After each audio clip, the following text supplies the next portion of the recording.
I'll give it a minute. I know we've still got people coming in, but for those who are visiting, we're in Ezekiel chapter 7.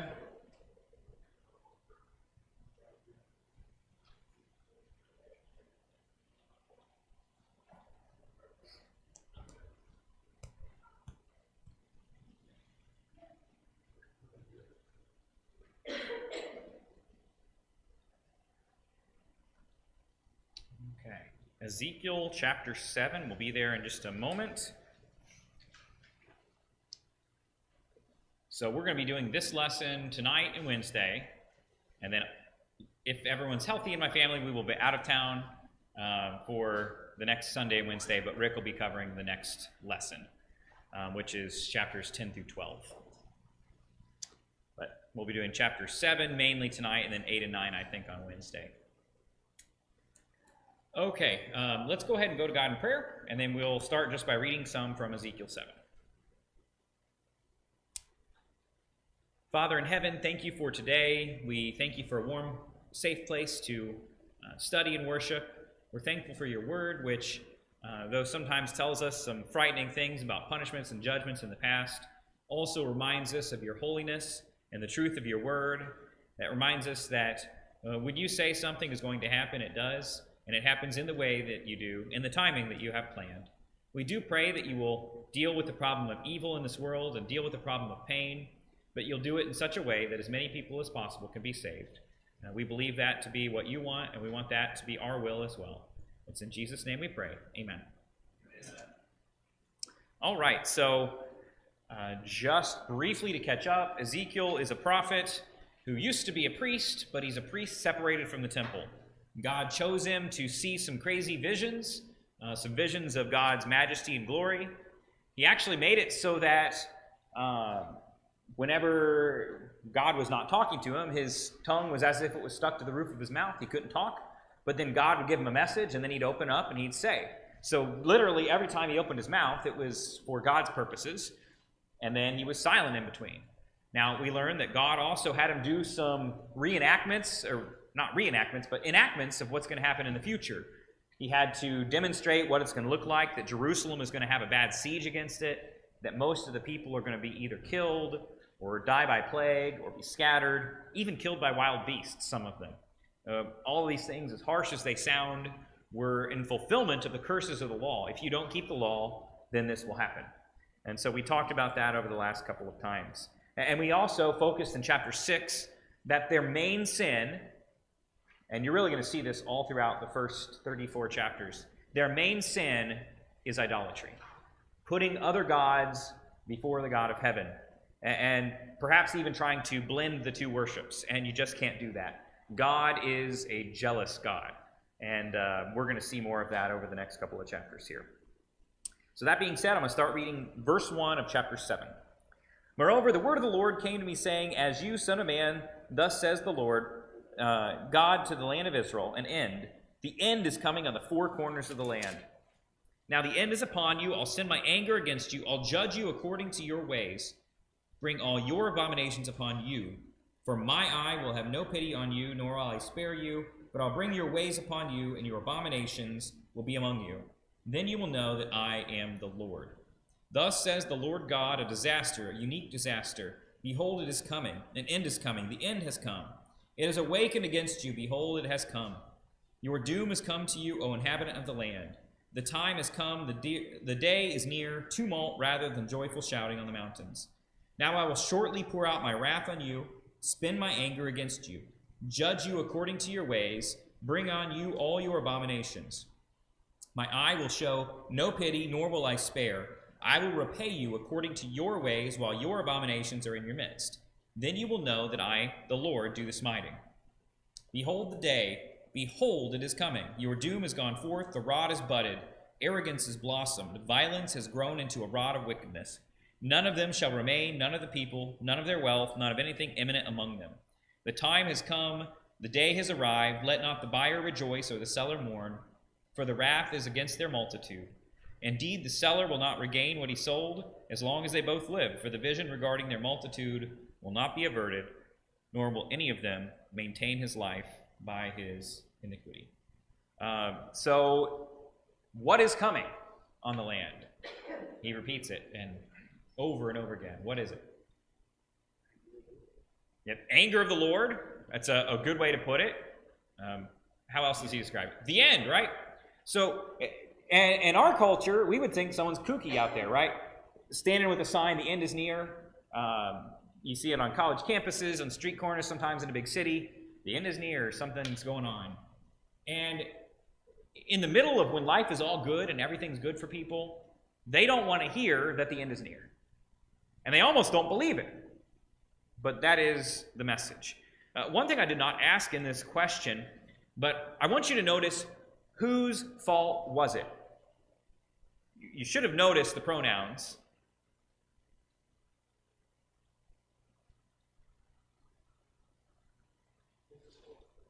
Good. You notice what he says, your abominations are coming upon you, your iniquity, you've done this. He specifies the reason. So sometimes, and I know I always bring up my kids, but sometimes when I get them in trouble, like, Daddy, why'd you do that to me? Daddy, that was mean, or something like that. When I punish them, like I said I would, if you do this, I will do this. And I'm like, it's not me. I don't like doing this. I don't want to get you in trouble. You knew the rule. You knew the consequences. You broke the rule. And so you did this to yourself. It doesn't have to be this bad. And in fact, with my oldest, you could just stop talking right now and it would not be as bad as it's going to get. It's going to keep getting worse. Just stop. But something about us, we don't grow out of it as adults. Look what you've done to me. You did it. I hear people get pulled over and get a ticket and they blame the cops. If you speed, and the speed limit is clearly posted, and I don't care if they have a speed trap, if you speed over, it's your fault. You know, it's not, well, you can't see it. They shouldn't disguise their police car. Okay, you knew the rule. Maybe it's fair, maybe it's not. I don't care, but that's the rule. We always try to play it up. Well, they made me do it. That's the oldest excuse in the book, right? In the Garden of Eden. But people are always looking for ways to take the blame off of themselves. God doesn't want that in this message. He says squarely, the blame is with you. My anger, the end, my wrath, it's all coming upon you and your abominations. Now, I'm going to give you a code word in the prophets. When you see the word abomination, what should you normally think of? Idols. I want you to think, God, that's the one thing he calls abominable. We only ever use that word for abominable snowman, pretty much. But in the Bible, abominable, it's like horrible, evil, awful, terrible, repulsive. But this, I'm telling you, literally every time abomination pops up, it either has to do with idols or idol worship. And if you know that one little fact, your Old Testament study is going to be really a whole lot easier. Daniel, someday when we get to that word pops up a lot. It's an idol. I just want to throw those things in, those little nuggets, as we go through the prophets. Why wasn't God going to have pity on him? Because we normally think of God, right, as he's long-suffering and patient and merciful. But he says, I'm not going to have any pity on you.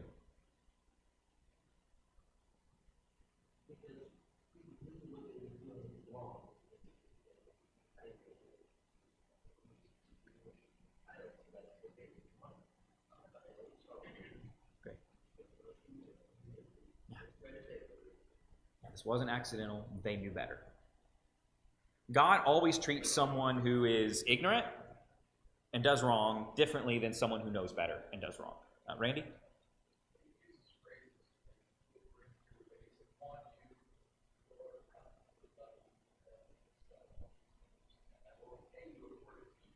Good. Who is responsible for it? It's like you have breathed this, and now you're so that's nature of how the world works. You sow this is what you reap. So this is your just reward, and nothing is going to change that. You earned this. Yeah. So we talk about what they are responsible for. But God actually does take credit for something here, doesn't he? Notice the pronouns once again. When God is speaking in the first person, I. What does God take credit for here? If it is their abominations, their problem that is leading to the sin, or to the destruction, but what does God say? I want you to know something about me.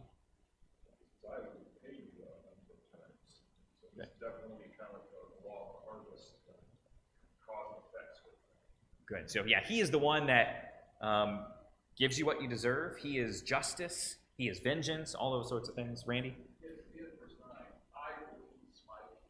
I read something that you hear about people who die like back 4:5. This is the Lord who strikes, Yeah. who smites. That phrase would appear like that, as like Jehovah Makkah or something like that. It just has that idea. I am the one who instrument behind this picture. Good. And see, this is the two sides of holiness. People want to focus on holiness and focus on the cleanness and the beauty and look how great and glorious and holy and mighty and all these things. But holy also implies that God can't have anything to do with that wickedness, that evil, and it makes him upset and angry, and he wants it to stop. So he loves good things in his holiness, but he also hates bad things. And we have to understand that about God. Now, that helps us. If we're going to try to be holy, we have to learn to love good things and hate bad things, too. Sometimes we tolerate bad things long enough that bad things don't bother us anymore. We ignore bad things until we just don't think about it. That's not okay. A Christian is not called upon to be passive when it comes to things that God says, I hate.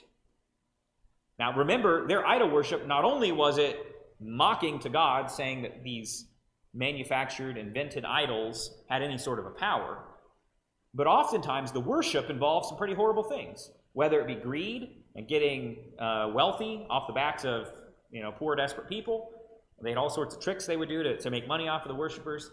Sometimes it involved sexual sins in the way that they worship their false gods. And the big one we talked about last time was child worship, or child sacrifice. And so these are things God hates. You can't have pieces of that worship and be okay with it, and then also say you love God. So keep that in mind with his holiness. They deserved it, but God was bringing it because he's holy. And to make things holy, there's got to be some kind of fire. There's got to be some kind of purification, some cleansing in this chapter. What else do you guys notice from the first section here, the first 13 verses?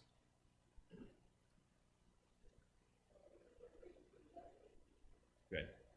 Yeah, we got a courtroom kind of a setting, oftentimes in Ezekiel. He is the judge. And it's fair to say, I'm not your judge. When you talk to people, sharing the messages, maybe in the New Testament, hey, you've got to change your life, you've got to fix some things. I'm not the judge, but there is a judge. And here's the kind of judge we find in the Bible. And you share those kinds of things. He makes it clear it's not Ezekiel that's bringing the message. Now, people, they hate the prophets, don't they? The prophets, they're just the spokesperson. They're just the watchman. They're all of those sorts of images here. But the judge is the one who's really bringing the pain. Rick, did you have something? Yeah, just noticing the time has come, the day draws near, the end has come, the end has come. Thinking about how in the we call the day of the Lord imagery, that God is very much a God of kind of the fullness of the cup. You mentioned the iniquity of the Amorite probably being full after 400 years. God very much communicates to us that there's like this reservoir that we fill up with sin.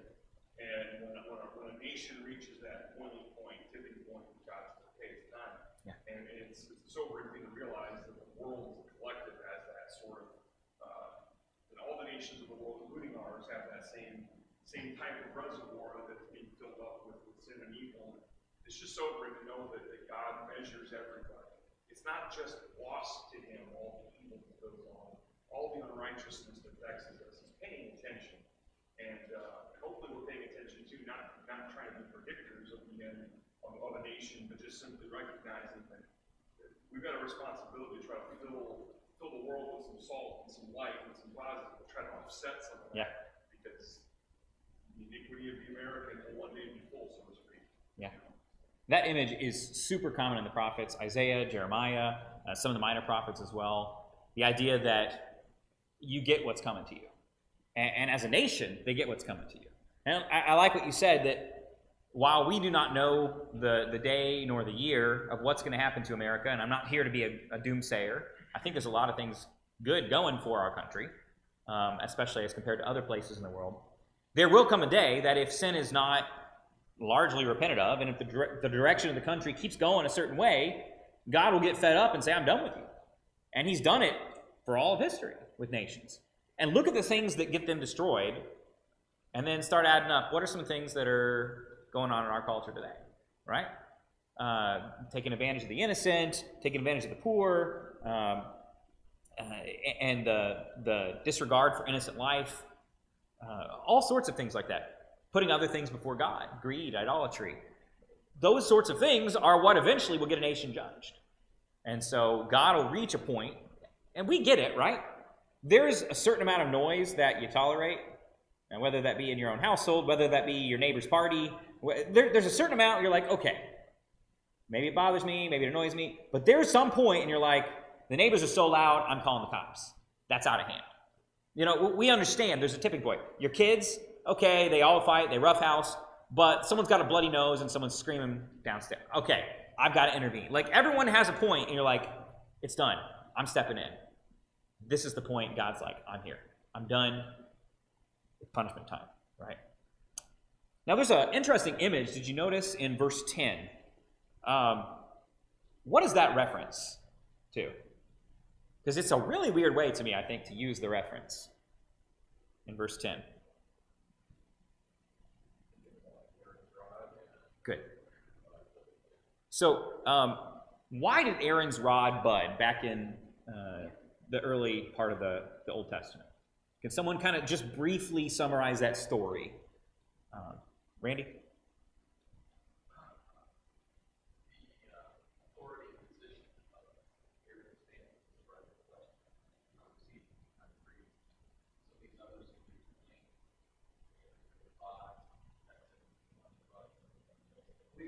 Sure.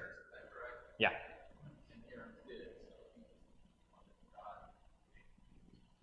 Yeah. So God had specifically picked the Levite tribe to be the priests and to be the ones that did the worship. And the other tribes were like, why can't we? What's so special about Levi? And so each of the leaders put down their rod. And Aaron's was apparently from an almond tree.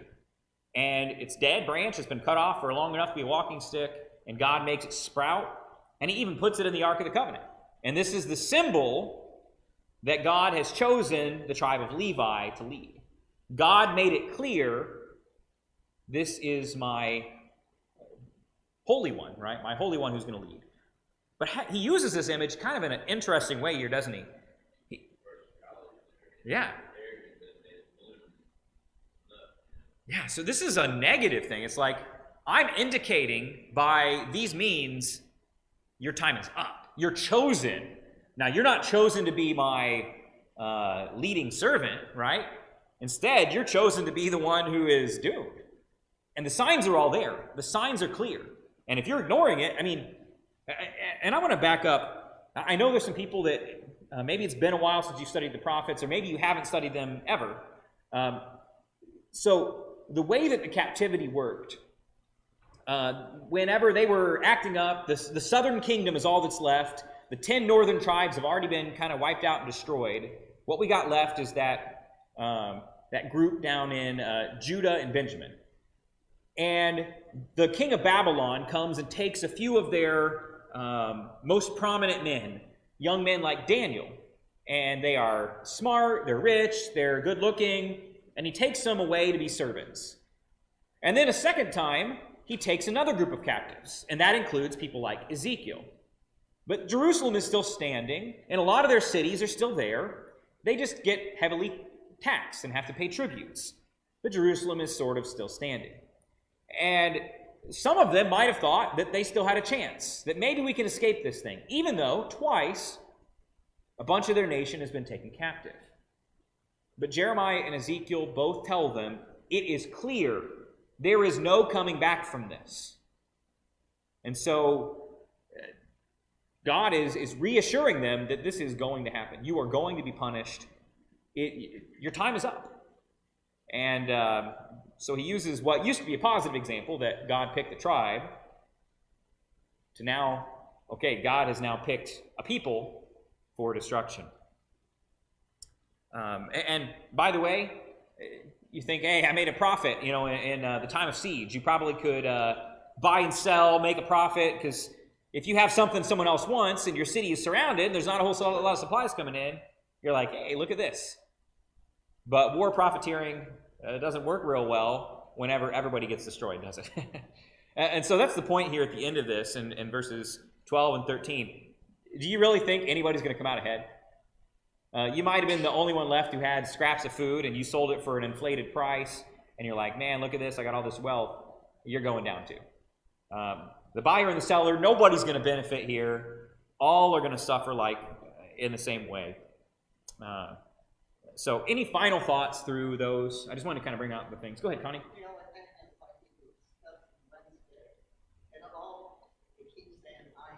Good. Yes. Yes. Yeah. I am the Lord. You got to know that. I'm in charge. And he's reminding them. They forgot. And you can say God is Lord, but your life denies it, right? By your deeds you deny it. And I think that's the point. They said, yeah, Yahweh's Lord. They didn't live like it. Because if you really believe he's in charge, you're going to do what he says. Jesus uses the same image in the Sermon on the Mount. He says, on that day, many are going to say to me, Lord, Lord. They even did great things for me. But I'm going to say, I don't know you. You can't say he's really in charge of your life if you don't change your life, if you don't do anything different. I guess I would bring that up to say just people are people, right? The same problems they had are the same problems that were in Jesus' day that are the same problems that we have today. So this is relevant stuff. They may have had their end, but if we're not careful, we'll have our end someday. And I want to be on the right side of that judgment day whenever it does come. So let's go ahead and we'll read a couple more verses here and answer the next question, 14 through 19. They've blown the trumpet and made everything ready, but no one's going to the battle. For my wrath is against all their multitude. The sword's outside, the plague and famine are within. He who's in the field will die by the sword. Famine and the plague will also consume those in the city. Even when their survivors escape, they'll be on the mountains like doves in the valley, all of them mourning, each over his own iniquity. All the hands will hang limp, all the knees will become like water. They'll gird themselves with sackcloth, and shuddering will overwhelm them. Shame will be on all their faces, baldness on their heads. They'll fling their silver into the streets. Their gold will become like an abhorrent thing. Their silver and gold will not be able to deliver them in the day of the wrath of the Lord.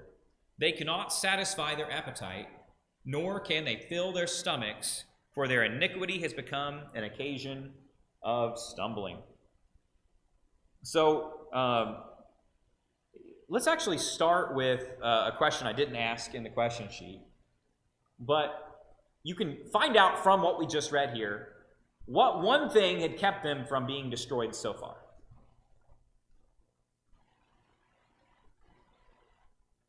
Something that eventually is going to lose its effectiveness. But what had been the one thing? Good, their wealth, right? Their gold and their silver. So, you see, every time someone would come and surround the city, they'd go out to the temple, which, by the way, had $6 billion worth of gold and a few $1 billion worth of silver, and they'd chip a little off, and they'd say, here's some tribute.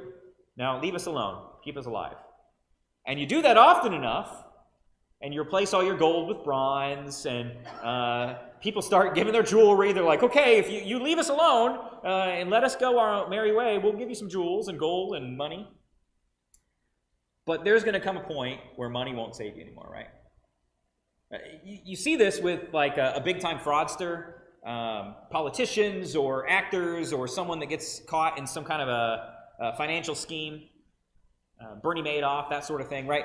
For a while, you can get away with stuff if you have enough money to pay the right people to look the other way. But there comes a point when even your money can't get you out of a problem. We understand that, right? He says here, you thought your money was going to save you? Your money can't save you here. And I think about even today, like, it doesn't matter how rich you are, If you're dying of a disease and that's what your fate is, it doesn't matter if you have all the money in the world, the best treatment in the world. You can't stop it if it's your time, right? There's things that are out of our control that money can't save. But in our mind, we kind of like to think we have control. If I have enough in the bank account, if I pay the right people, if I do the right things, if I'm really careful, then my life will be under my control. It's an illusion. This is not going to save them on their day, right? So how is God going to display his wrath outside of the city? We'll talk about inside the city in a second, but outside the city of Jerusalem, how is God's wrath going to be displayed? Yeah. And by the way, this literally happens. There's people who are like, hey, let's make a break for it. And they try to run away. Jeremiah, by the way, also warns them, don't do it. And cut down. They try to sneak out at night, and, Jeremiah has a lot of details about what happens with this event. And you think you'll run, you'll hide. No. And so you're slaughtered. By the way, whenever they call the battle horn, right? Usually, you blow the big trumpet on the walls of the city of Jerusalem, and all the surrounding villages send their best warriors, and they assemble for battle. What's going to happen when they blow the horn for help? No army's going to assemble. There's no army left. You see, as Babylon marched southward, they took out outpost after outpost. And there was nobody left. There was no one left to help. And they burned bridges with other allies. They'd sometimes try to hire Egypt against Babylon and try to hire Babylon. You try to play both sides long enough, and you're out of money, and what are you going to do? So how is God going to display his wrath inside the city? Yeah. Starvation, famine, what else goes along with that? Yeah, pestilence, plague, you might say. So when you have poor nutrition, a whole lot of things about your health start going downhill. Those that are malnourished have poor immune systems.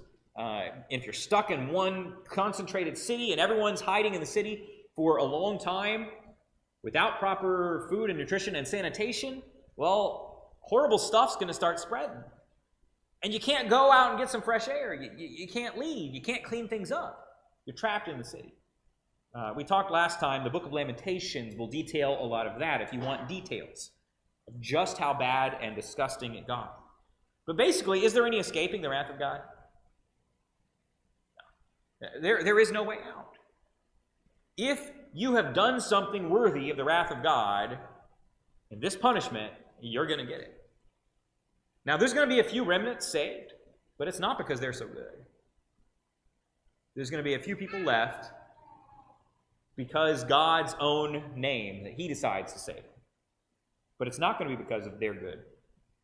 Even think about the New Testament. What is it that saves us in reality?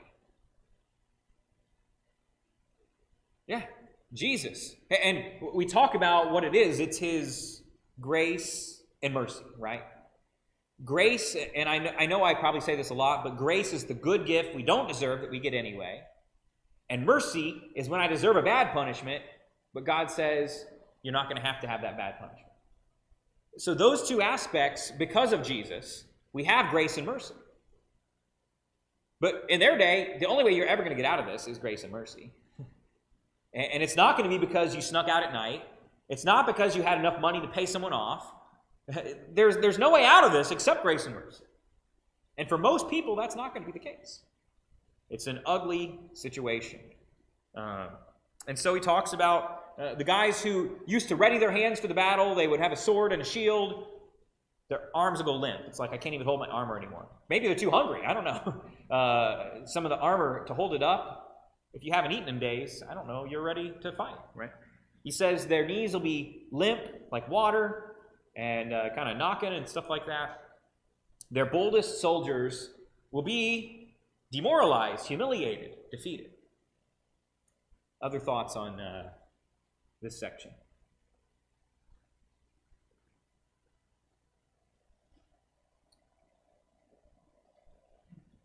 Connie?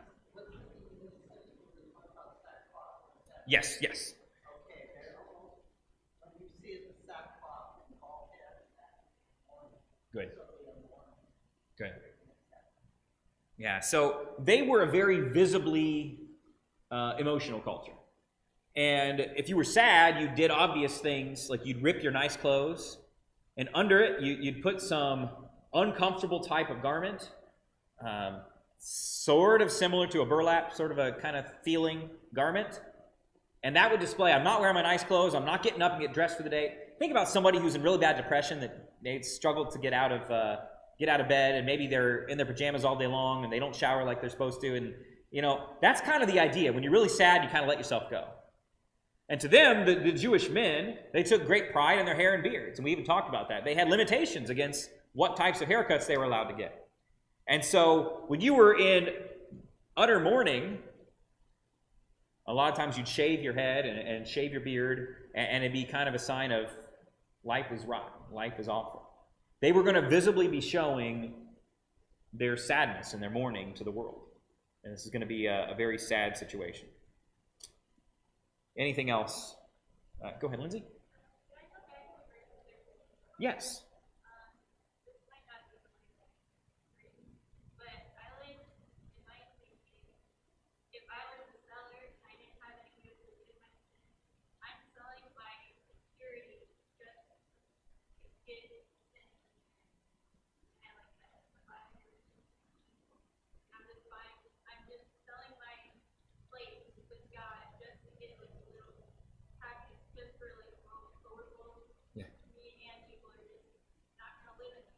Yeah, there's going to be no redemption, no happiness at the end of all of this. I think that's a good way to look at it, a good thought.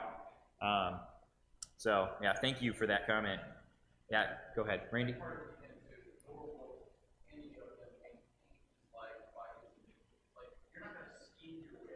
Yeah. This is not somebody that's trying to find redemption. They're trying to just get out of the consequences. Yeah. There's no way you're going to think your way out of this. Yeah. No bribes, no amount of money. It says the money's worthless. Then toss it out. There's no way you can get out of this. It's coming. Harvey? These people not pass God, not take off. Whatever they want to achieve, this will happen. So they still want the man to rule over the country. Yeah. I think you're right about the turning point. God said, if you get kings that are like the nations around you, they're kings, then eventually they're going to trust in armies. They're going to get horses and chariots, and that's why you think you're strong. They're going to multiply for themselves wives instead of one man, one woman, like God has always said. And then those wives are going to come from foreign nations because they're trying to build power by alliances. And what do those foreign nations believe in? Idols. All these different ways that they try to secure the kingdom are actually going to be their undoing, because you trust in horses and chariots, you trust in foreign alliances, marrying the princess of your rival king. That's not going to save you in the end. Anytime you try to trust in your own stuff, you're doomed. Right? That's a very good point. Other thoughts? Randy and then Rick.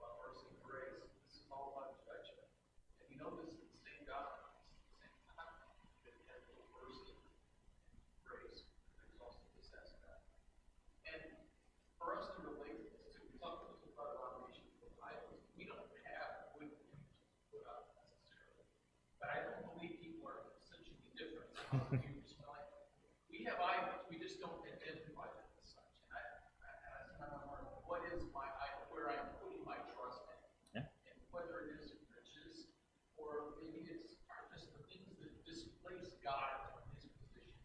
And we all tend to bow down before things that are in our living rooms, whether it's our television, phones, or computer, or our stock market, trading things, or what, or fantasy football, you name it, whatever.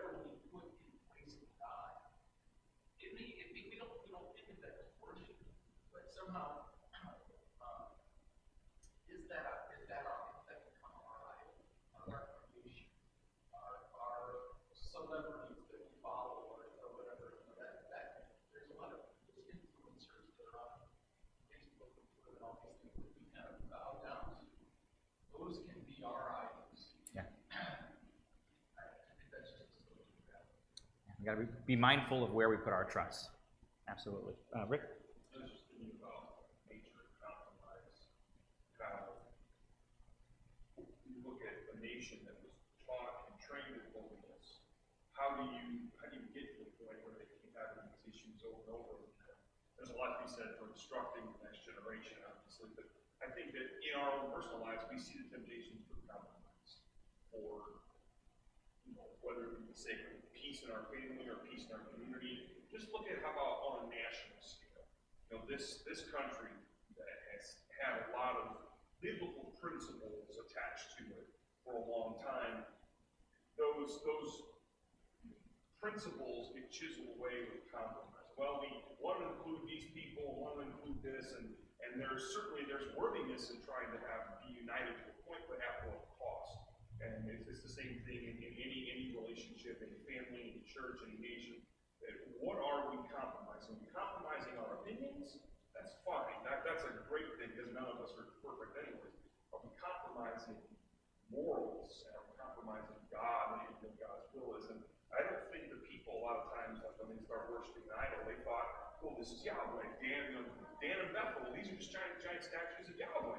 And it was a compromise. But they thought it was an acceptable one when God said no. Yeah. And I think that's when Randy's talking about how does a nation, how do people get to that point? I think it's the slow degradation of the moral standard, and that happens through compromise. Yeah, I don't think most people would start out as bad as it can get. But we're going to see specifically in chapter 8 and 9 how bad it got.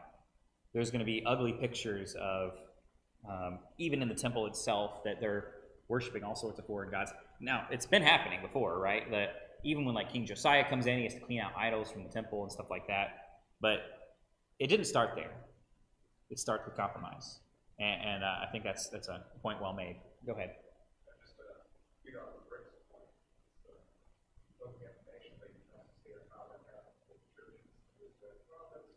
What's wrong with it?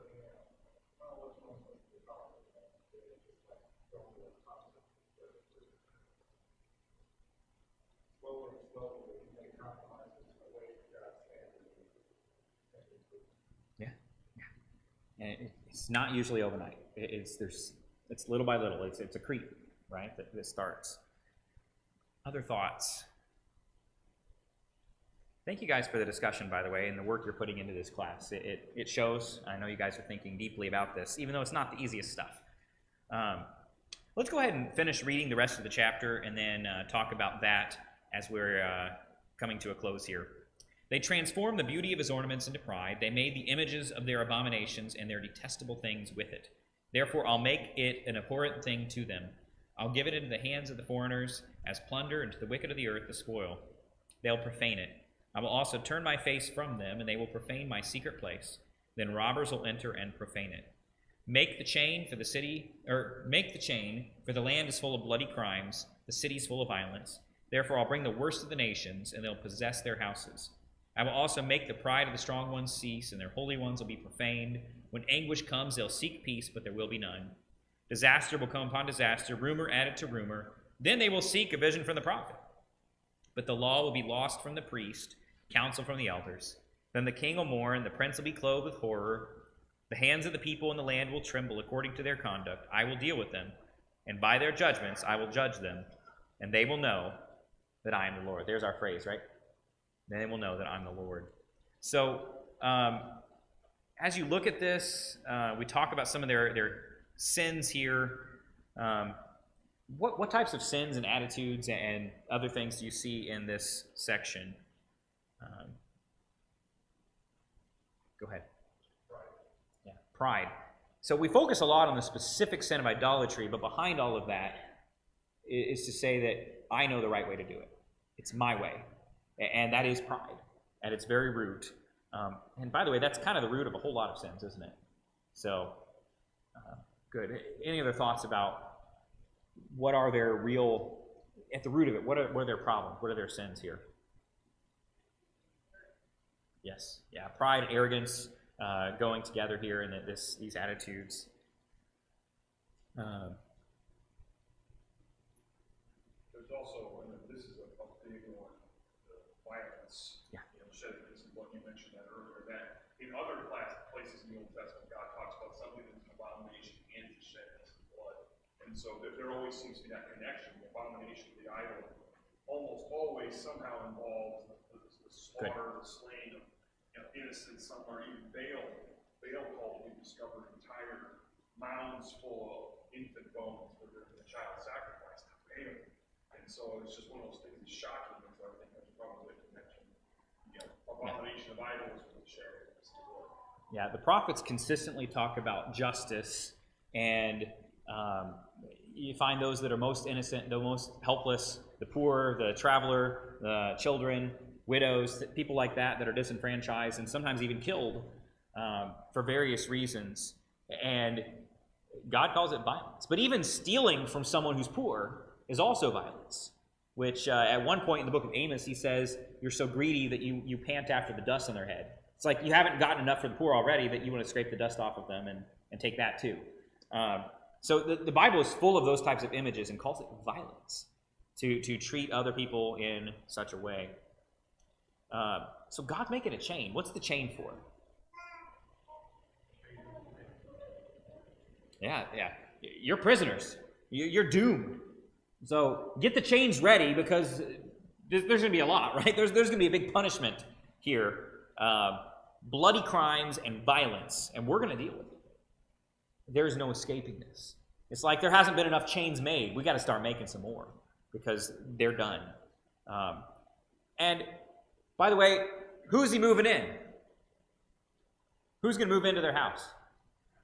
Yeah, and he even calls them the worst, right? By the way, if you want another prophet who wrote about the same time, Habakkuk. And Habakkuk's like, God, what are you going to do about the problem of evil? And God says, even if I told you, you wouldn't believe. Habakkuk says, okay, tell me. I'm going to use a nation worse than you to destroy you. He's like, God, you can't do that. That's not fair. That's not right. And at some times, it seems like evil wins in this world, doesn't it? And we're like, how does that horrible evil nation over here get away with that? Frankly, right now, I look at China, and I'm sad that they have as much success as they do in the world, because I know some of the evil things their government does. Running active concentration camps right now, and they get away with it. The world just kind of plays nice with them because they, for whatever reason, I don't want to get into politics. But there's big nations getting away with evil stuff. I don't know all of the big global justice stuff that God's got going on and what's happening. But there's some things that, from my limited perspective, I just don't understand. Why can wicked prosper for so long? God says, you're bad. I'm moving someone even worse into your house because you didn't obey me. But the whole world's going to know. You are going to know that I'm the Lord. Now, what are they going to look for when God finally brings his full weight of punishment to bear? What are they going to start asking for? Yeah, peace. But who are they going to ask for? Yeah. Oh, God, tell us what to do. Where were you? I've been preaching at you for 300 years. 300 years of preaching. And what did you do to the prophets? You cut them in half. You threw them to lions. You stone them, cut off their heads. You don't really like the prophets, but now you like the prophets when you're being punished. God's not going to answer. Why? Why would he? He told them everything they need to know. In fact, he told them everything they need to know in Genesis through Deuteronomy. You realize the prophets don't really say anything new except for they give dates to things? Because the punishments that come in the prophets are actually all predicted in Genesis through Deuteronomy. Really. If you know those books, then you know what's coming. And you're not surprised by any of it. But the people didn't know the law. Randy had brought up the fact that Josiah, he started his restoration of the nation without a copy of the Bible. And they had to rediscover a lost copy of the Bible in the temple. How sad is that, right? But people seek God too late sometimes, right? When it's too late. There is no changing the consequences. Now, fortunately, sometimes when we still have life, we can't get out of the consequences, but we can still morally change, right?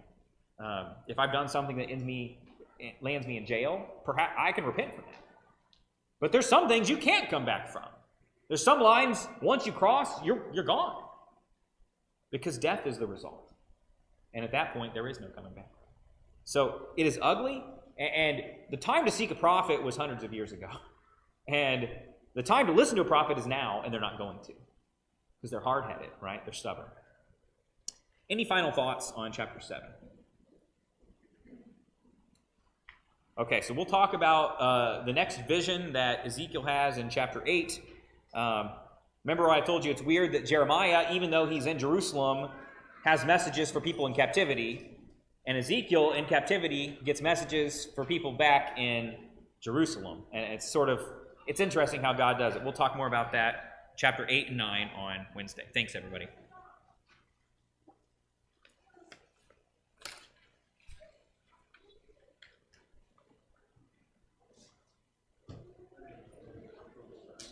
Okay.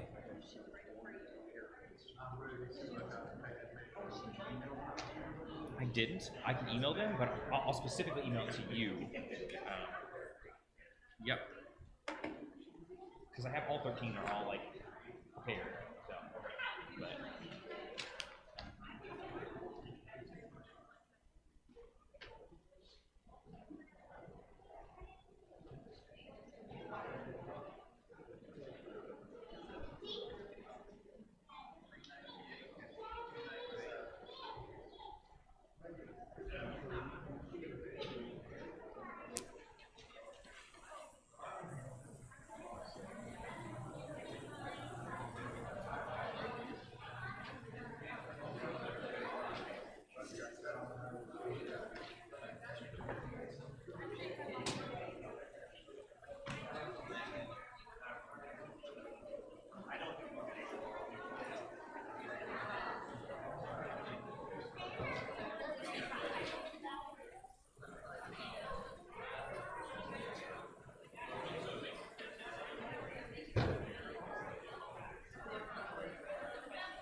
think everybody's back up from class. We'll sing a song, and then Brother Chuck's going to bring us a message from Mark chapter 12. You know, I like to lead favorite songs, so tonight we're going to sing Melissa's favorite song, longtime favorite, In His Time. Oh. Excuse me. In His time, in His time, He makes all things beautiful. In His time, Lord, please show me every day as You're teaching me Your way, that You do just what You say in Your time, in Your time, in Your time. You make all things beautiful in Your time. Lord, my life to You I bring. May each song I have to sing be to You a lovely thing in Your time.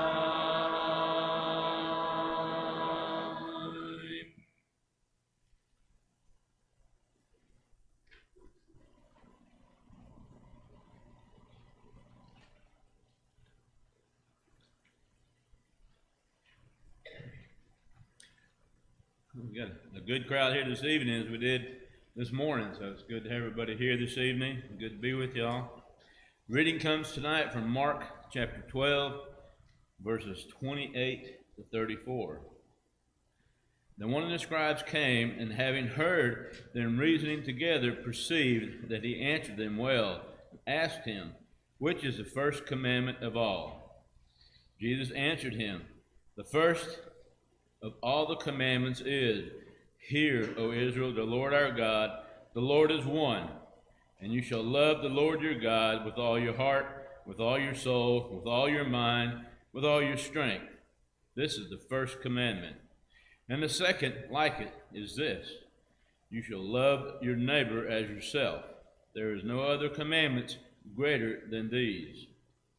So the scribe said to him, Well said, teacher. You have spoken the truth. There is one God, and there is no other but He. And to love Him with all your heart and with all understanding, with all your soul and with all your strength, and to love one's neighbor as yourself is more than all the whole burnt offerings and sacrifices. Now when Jesus saw that he answered wisely, he said to him, You are not far from the kingdom of God. But after that, no one dared question him. You know, that's pretty amazing how the scribes always try to come to him and trick him up and get him in a point of where he can't answer, but he's always got a good answer for them. You know, he asked them, what is the greatest commandment? Of course, Jesus quotes from Deuteronomy chapter 6 and verse 4, Hear, O Israel. You know, that's a Jewish term to meaning Shema, which is to mean Hear, O Israel. They still use that to this day, Shema. So, that's pretty interesting that they said that. And I don't know what more you can say, to love your God, with all your heart, with all your soul, with all your mind, and with all your strength. What else can you say after that? I can't think of anything else to say. It says it all right here. But the first four of these, it says the first commandment summarizes the first four commandments of all of the commandments itself, of the 10 commandments. And then the last one, the second, it says to love your neighbor, that summarizes the rest of them, how you treat mankind. And it says it all right there in these 2 commandments, what he said. And of course the scribe was so amazed that they didn't know what else to ask him either, you know. They kind of went their way and shut up because he put them in their place, basically. And he told them like it was. And that's what we're supposed to do today. You know, we're supposed to do the same thing today, to love God with all our heart, with all our mind, with all our soul and strength. As we talked about earlier in class, they worshiped idols back then. You know, the Israelites were heavy and hard on idols. And of course, once they got carried to Babylon, they came to the point and they realized, hey, we ain't going to worship idols no more. They got us in this fix right now, and we're done. You know, so, and they came back and they had no more idols. And we shouldn't have any idols in our life either. You know, and if we do, we need to put that away and put that to the side and do what we know was best. And that's to love God and God only. And to love our neighbors as ourselves. You know, and an interesting fact that was brought up again this morning in the lesson that Jeremy preached, the man fell by the wayside, you know, and the priest wanted to know, well, who's my neighbor? You know, and that's how we're supposed to act like that Gentile did. He went and picked that guy up and helped him. That's who our neighbor is, you know. That's what we're supposed to do. So if you're here tonight and you're not doing what you're supposed to be doing, you want to make it right, you can do it tonight before it's too late. You know, Israelites' doom was at hand. You know, we don't know when our doom's going to come. It's going to come like a thief in the night, and if we're not ready, you know, woe to us. So if you're here tonight and you need to make it right, you need to do so right now as we come and stand and sing. Let the weak say, I am strong. Let the poor say, I am rich. Let the blind say, I can see. It's what the Lord has done in me. Hosanna, Hosanna, to the Lamb that was slain. Hosanna, Hosanna, Jesus died and rose again. In the river I will wade. There my sins are washed away by the heavens' mercy stream of the Savior's love for me. Hosanna, Hosanna, to the Lamb that was slain. Hosanna, Hosanna, Jesus died and rose again. I will rise from waters deep to the saving arms of God. I will sing salvation songs. Jesus Christ has set me free. Hosanna, Hosanna, to the Lamb that was slain. Hosanna, Hosanna, Jesus died and rose again. Thank you. You may be seated. Perchance, are there any here this evening that were not here this morning or did not have a chance to partake the Lord's Supper? I don't see anyone, so I think we'll have Jerry's getting our announcements.